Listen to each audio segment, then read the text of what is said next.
Hello friends, एक और नई कहानी के साथ आज अचानक से यूं अपने मायके वाले शहर जाना हुआ।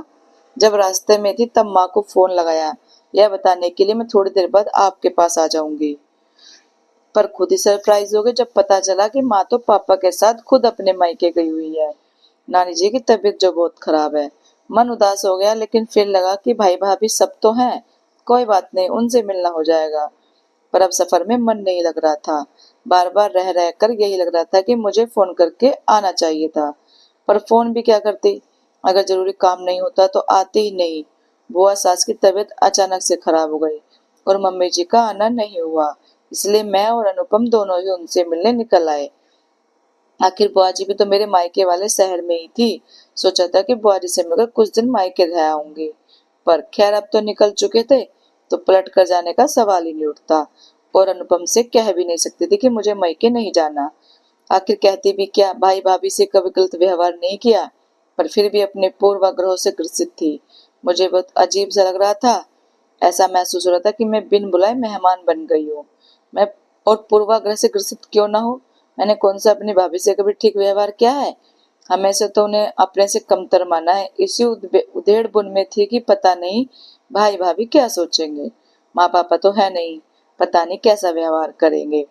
पर अब कुछ नहीं कर सकते थे।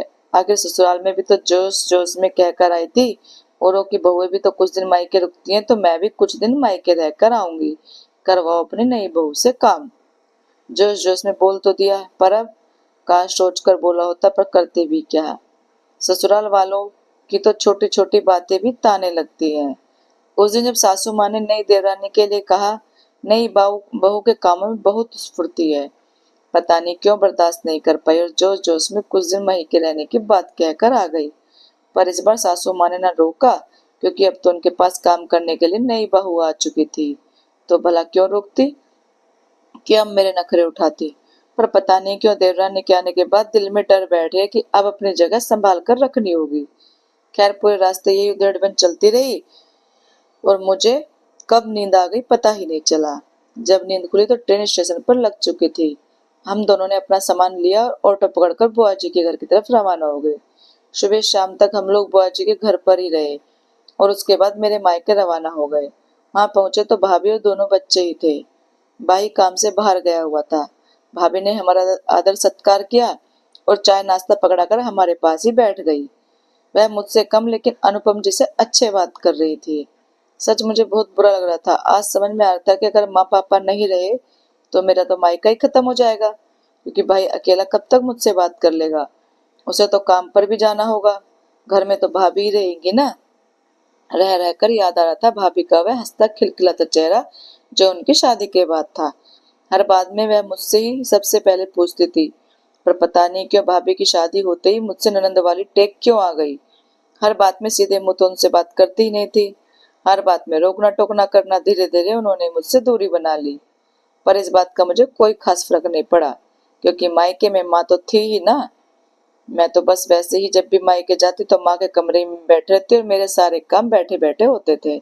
भाभी चिकर गिरने की तरह घूमती रहती थी। माँ कई बार समझाती भी थी, पर नहीं, मैं तो ननद हूं ना। तभी बातों बातों में उन्होंने बताया कि माँ ने फोन करके बता दिया कि हम लोग आने वाले हैं। यह सुनकर और बुरा बुरा लगा। पहले जो भाई स्टेशन हमें खुद लेने जाता था, वह भाई यह पता होने के बावजूद भी कि हम आने वाले तो घर पर भी ना मिला। दिल में इतनी हलचल मची हुई थी कि बेचारा दिल सकारात्मक कुछ सोचने को तैयार ही नहीं था। हो सकता है कि भाई को काम होगा, पर नहीं, वह तो हर बात को नकारात्मक ले जा रहा था। दिल इतना हैरान परेशान उदास था कि उसके पास में खेलते छोटे भतीजे भतीजी भी नजर नहीं आ रहे थे, जो हर बात में बुआ ये देखो बुआ वह देखो कहकर अपने अपने खिलौने दिखाने में लगे हुए थे। थोड़ी देर बाद भाई घर आ गया। बातों ही बातों में शायद ये मेरी मनोदशा जान चुका था, पर वह कुछ नहीं कर सकता था। उसकी कोई गलती ही नहीं थी। गलती हमेशा मेरी तो रही है। उसने शुरू शुरू में खूब समझाया, पर तब मैं समझने को तैयार नहीं थी। कई बार तो उससे लड़ पड़ती थी कि भाभी के आने के बाद तू बदल गया है। जब मैं कुछ न समझना चाहती तो बेचारा भाभी को ही समझा देता था। कई बार तो भाभी ने बिना गलती के मुझसे माफी मांगी थी। पर आज मुझे अपनी गलती का एहसास हो रहा था कि मैं तो ननंद हूं, कि टेक मैंने क्या खो दिया, और शायद अगर कभी भी ये सब मेरे दिल में रहा तो बचा कुचा उसे भी खो दूंगी। इतने में भाभी रसोई में रात के खाने की तैयारी करने चली गई। थोड़ी देर वहीं बैठने के बाद काफी सोच विचार कर मैं भी रसोई की तरफ जाने लगी। मुझे रसोई की तरफ जाते देखकर भाई ने पूछा, अरे कुछ चाहिए तो भाभी ले आएगी। शायद भाई भाई भी डर रहा हो कि रसोई में जाकर ये भाभी से किसी बात पर झगड़ा ना पड़े। नहीं भैया, वो मैं यहाँ बैठी बोर हो रही थी, सोचा भाभी की मदद कर दो। भाई एक टक मेरी तरफ देखता रहा, क्योंकि मुझसे उससे इस तरह का जवाब की उम्मीद नहीं थी। फिर उसने कहा, रहने दे, भाभी खुद कर लेगी, तू आराम कर ले। शायद अब भाई को भी मेरे ऊपर भरोसा नहीं था, क्योंकि कभी ऐसा नहीं हुआ कि मैंने भाभी की मदद की हो। उल्टा एक दो बार भाभी ने मदद के लिए कहा था, तो उसके लिए मैंने घर में काफी हंगामा किया था। फिर मैंने हिम्मत करके कहा, कोई बात नहीं भैया, कुछ मदद ना सही तो भाभी से बात कर लूंगी।